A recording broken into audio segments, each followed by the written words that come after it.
आप सभी का लुसेंट की कक्षा में स्वागत है, वेलकम है। एक नए अंदाज और एक नया जोश के साथ आज हम लोग पढ़ेंगे शिव धर्म।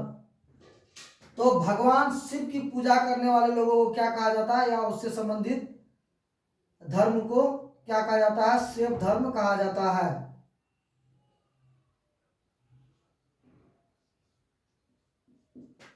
तो भगवान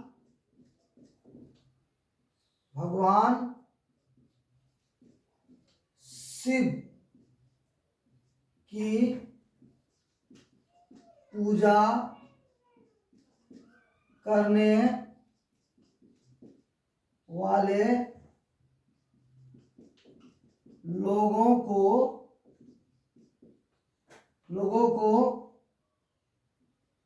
को शिव एवं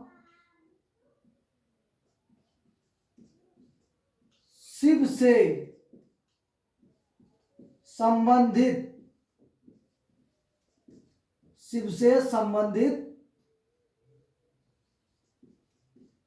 धर्म को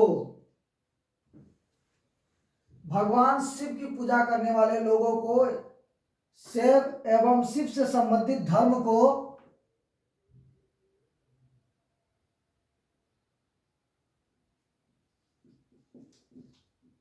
शिव धर्म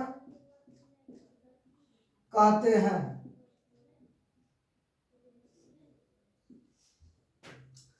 तो शिव धर्म भगवान शिव की पूजा करने वाले लोग एवं शिव से संबंधित लोगों को शिव एवं शिव से संबंधित धर्म को शिव धर्म कहते हैं। तो जो लोग भगवान शिव की पूजा करते हैं उसे हम लोग क्या कहते हैं? उस शिव धर्म कहते हैं। ठीक। और भगवान शिव मारकर जवाब दे रहा है, 1 मिनट।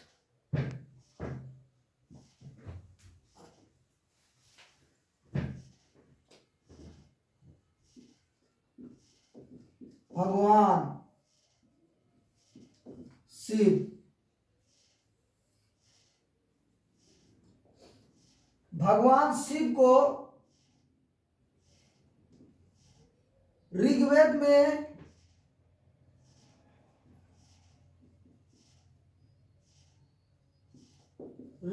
में क्या कहा गया? रुद्र कहा गया। ऋग्वेद में क्या गया? रुद्र कहा गया। और भगवान शिव को अथर्ववेद में भगवान शिव को अथर्ववेद में भाव सर्व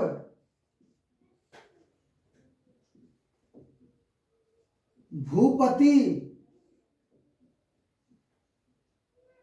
और पशुपति कहा गया। भाव सर्व भूपति और क्या कहा गया? पशुपति कहा गया। किस वेद में? अथर्ववेद में। और ऋग्वेद में भगवान शिव को क्या कहा जाता है? भगवान शिव को ऋग्वेद में रुद्र कहा जाता है और अथर्ववेद में भगवान शिव को क्या कहा जाता है? भाव सर्व भूपति और पशुपति कहा गया। भगवान शिव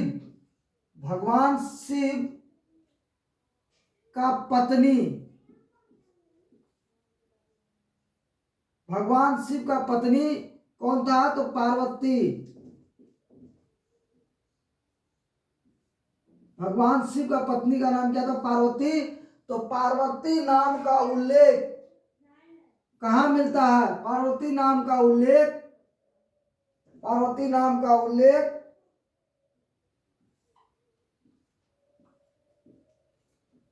बोलो या नाम बोलो। नाम कहाँ मिलता है? तैत्तिरीय अरण्यक से मिलता है। तैत्तिरीय अरण्यक कहाँ से मिलता है? भगवान शिव की पत्नी पार्वती नाम का उल्लेख या नाम कहाँ मिलता है?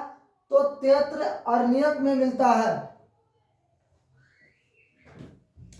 तो हम लोग आज क्या पढ़े, शैव धर्म में मतलब भगवान शिव को पूजा करने वाले लोगों को क्या कहा जाता है, शैव धर्म कहा जाता है। एवं भगवान शिव की पत्नी का नाम क्या होता है, पार्वती। पार्वती नाम का उल्लेख कहाँ मिलता है, तो तेत्र अरण्यक में मिलता है। और भगवान शिव को ऋग्वेद में क्या कहा जाता है, तो भगवान शिव को ऋग्वेद में कहा जाता है रुद्र। और भगवान शिव को अथर्ववेद में क्या कहा जाता है, भाव, सर, भूपति और पशुपति कहा जाता है।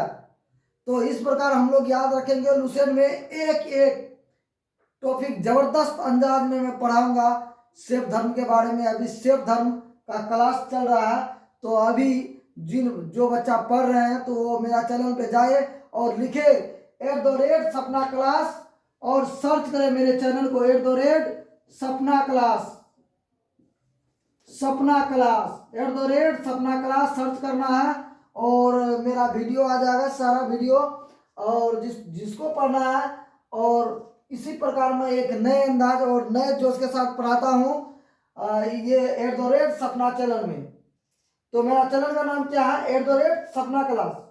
आप लोग सर्च कीजिए और मेरे चैनल को लाइक कीजिए और सब्सक्राइब कीजिए। एक नए तजुर्बे के साथ, एक नए अंदाज में आप सबों का मैं लुसेंट पढ़ा रहा हूं। तो जिसको स्क्रीनशॉट लेना है शैव धर्म का, ये जो मैं पढ़ा रहा हूं, वो अभी स्क्रीनशॉट ले ले, क्योंकि बोर्ड भर चुका है। और आगे मैं इसके बारे में बताऊंगा कि कैलाश मंदिर के बारे में बताऊंगा, राजराजेश्वर मंदिर के बारे में बताऊंगा मैं इस धर्म में। तो आगे मैं पढ़ाऊंगा अभी। तो अभी जिसको स्क्रीनशॉट लेना है, मैं थोड़ा साइड ले लेता हूं और स्क्रीनशॉट ले लो।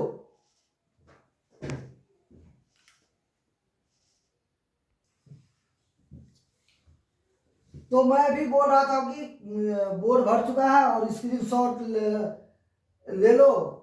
तो अभी मैं पढ़ाऊंगा क्या, इससे पहले कैलाश मंदिर से पहले मैं अभी पढ़ाऊंगा कि वामन पुराण में शैव संप्रदाय की संख्या कितनी बताई गई है, 4। वामन पुराण में शैव संप्रदाय की संख्या कितनी बताई गई है, 4 बताई गई है। जिसमें प्रथम संप्रदाय क्या है, पशुपत। दूसरा क्या है, कापालिक।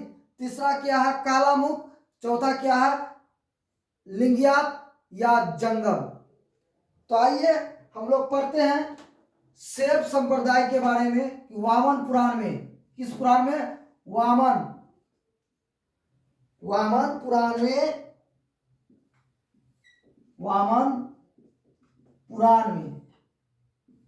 वामन पुराण में शैव संप्रदाय की संख्या कितनी बताई गई है, वामन पुराण में शैव संप्रदाय की संख्या।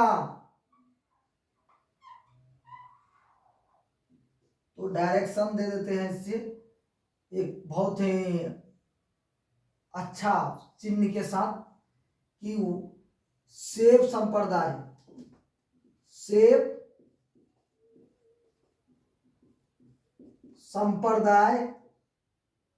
शैव संप्रदाय की संख्या कितनी बताई गई है वामन पुराण में, तो 4। याद रखेंगे कितनी बताई गई है वामन पुराण में, शैव संप्रदाय की संख्या 4 बताई गई है। तो जिसका प्रथम क्या है, प्रथम है पशुपत।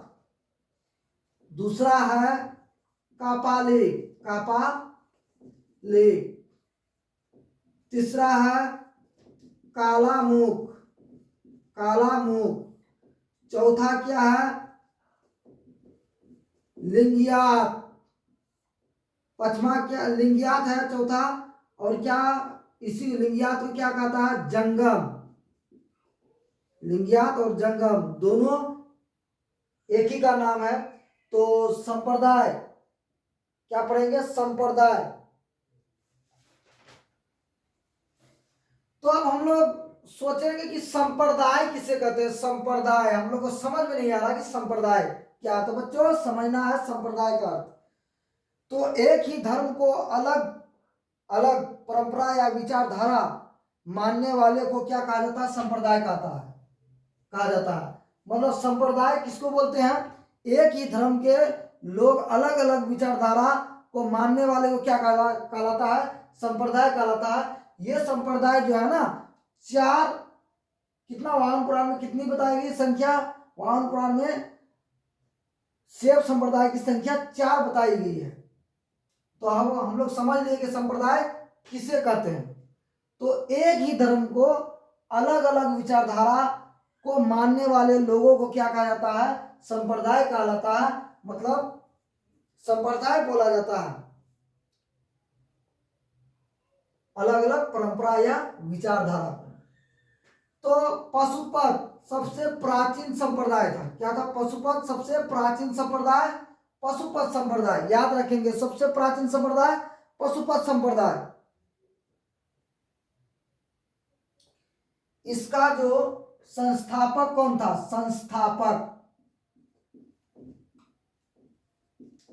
संस्थापक जिसको बोलता है फाउंडर या प्रमोटर। क्या बोला जाता है? फाउंडर या प्रमोटर। इसका संस्थापक कौन था? तो इसका संस्थापक था लकुलिस। कौन था? लकुलिस संस्थापक था। ठीक। और इसका अनुयायी कौन था? पशुपत का अनुयायी कौन था? अनुयायी।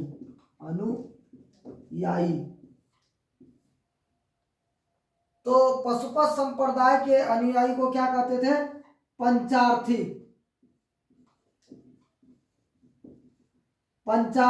किसको बोला जाता था? अनुयायी को बोला जाता। शैव धर्म के पशुपत संप्रदाय के अनुयायी को क्या कहा जाता था? पंचार्थिक कहा जाता था।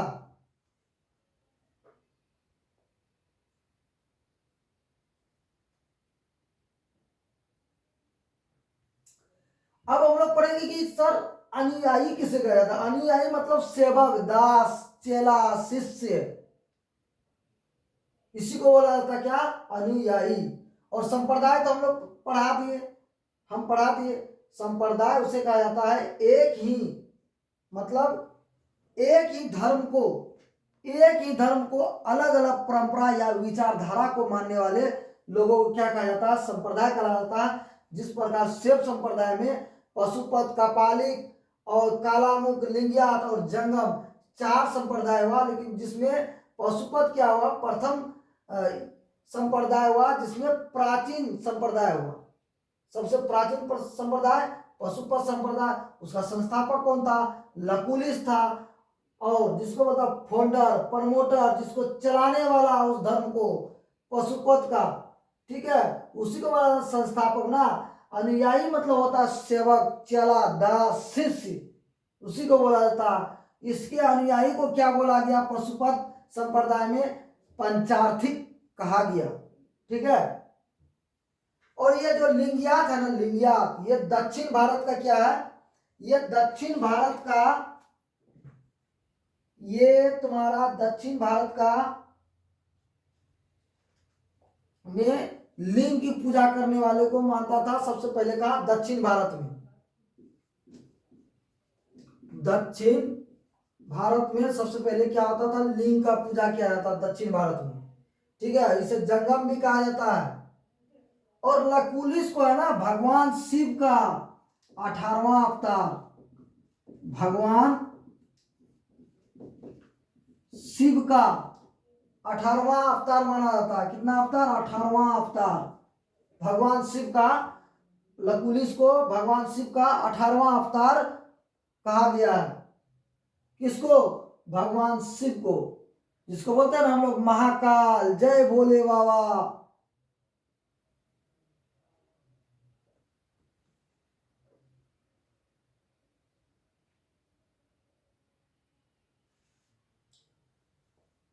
तो जिसको इस स्क्रीनशॉट लेना है वो ले ले, और मैं थोड़ा सा साइड ले लेता हूं क्योंकि बोर्ड अब लगभग भर ही चुका है। उसके बाद मैं पढ़ाऊंगा कैलाश मंदिर के बारे में। जो कैलाश मंदिर कहाँ पड़ता है? महाराष्ट्र में पड़ता है। एलोरा का कैलाश मंदिर कहाँ पड़ता है? महाराष्ट्र में पड़ता है। तो वो भी पढ़ लेते हैं इधर साइड में। कैलाश मंदिर, चलो पहले इसको स्क्रीनशॉट ले लो, उसके बाद मैं आगे पढ़ाता हूँ।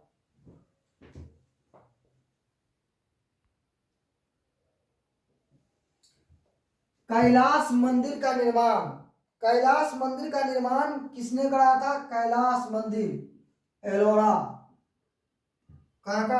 एलोरा का कैलाश मंदिर।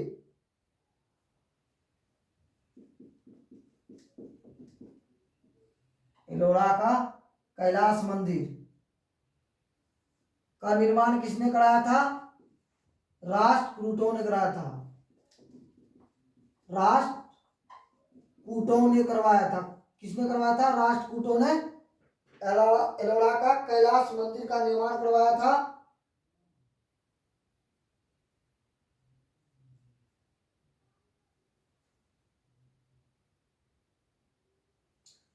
ठीक, ये एलोरा का कैलाश मंदिर ये कहाँ पड़ता है? वर्तमान में एलोरा का कैलाश मंदिर पड़ता है मेरठ में। कहाँ पड़ता है? मेरठ नहीं, महाराष्ट्र, सॉरी, कहाँ पड़ता है? महाराष्ट्र में पड़ता है। कहाँ पड़ता है? महाराष्ट्र। कहाँ पड़ता है? महाराष्ट्र में पड़ता है एलोरा का कैलाश मंदिर, महाराष्ट्र। ठीक,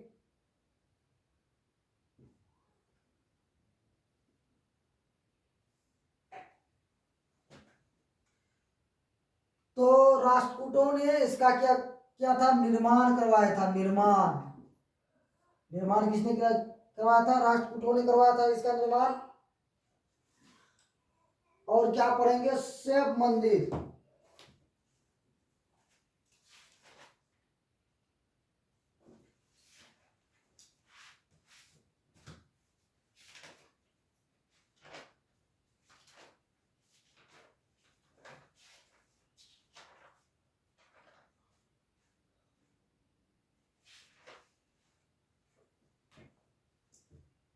अब दूसरा क्या पढ़ेंगे? राजराजेश्वर मंदिर।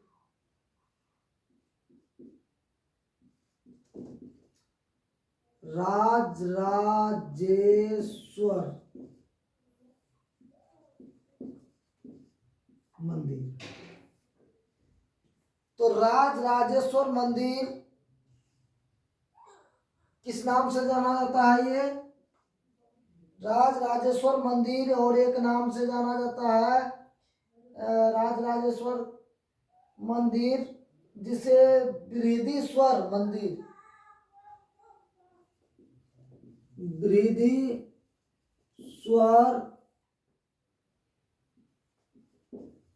मंदिर के भी नाम से जाना जाता है, राजराजेश्वर मंदिर।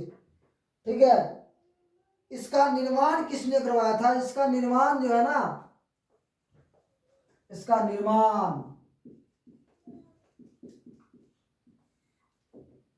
निर्माण किसने करवाया था? इसका निर्माण करवाया था राजा राम प्रथम ने। इसमें दिया है हुसैन में क्या कि राज प्रथम ने तंजौर में प्रसिद्ध राजराजेश्वर शिव मंदिर का निर्माण कराया था। कहाँ करवाया था? तंजौर में। राजा राज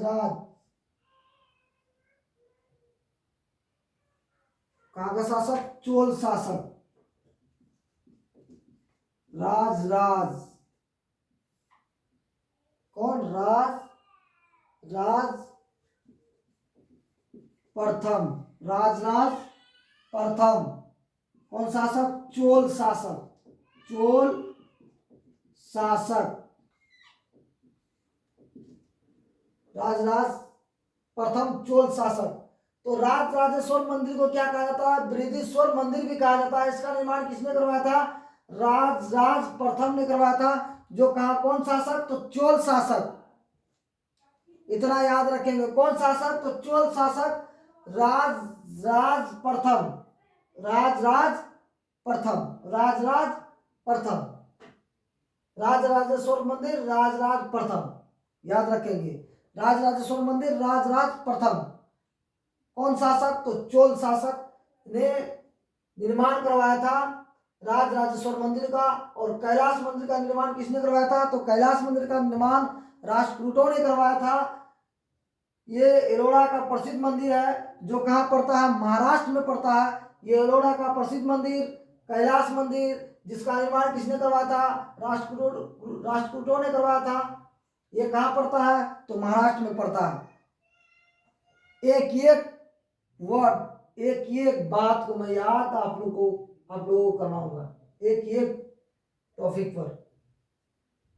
तो कैलाश मंदिर का निर्माण किसने कराया? तो राष्ट्रकूटों ने करवाया। ये एलोरा का प्रसिद्ध मंदिर है जो कहाँ पड़ता है? महाराष्ट्र में पड़ता है। और दूसरा क्या है? राजराजेश्वर मंदिर या बृहदीश्वर मंदिर, जो इसका निर्माण किसने करवाया था? राजराज प्रथम ने करवाया था। जो कौन शासक? तो चोल शासक।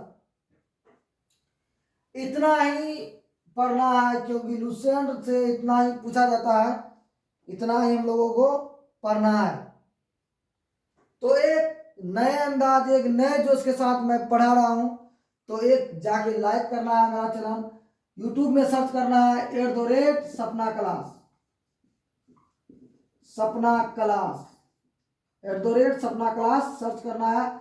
सारा वीडियो, मैं जितना वीडियो बनाता हूँ उस चैनल में डालता हूँ और आप लोगों को दिखेगा। और उसमें क्या करना है? मेरे चैनल पर जाना है और लाइक करना है और सब्सक्राइब करना है।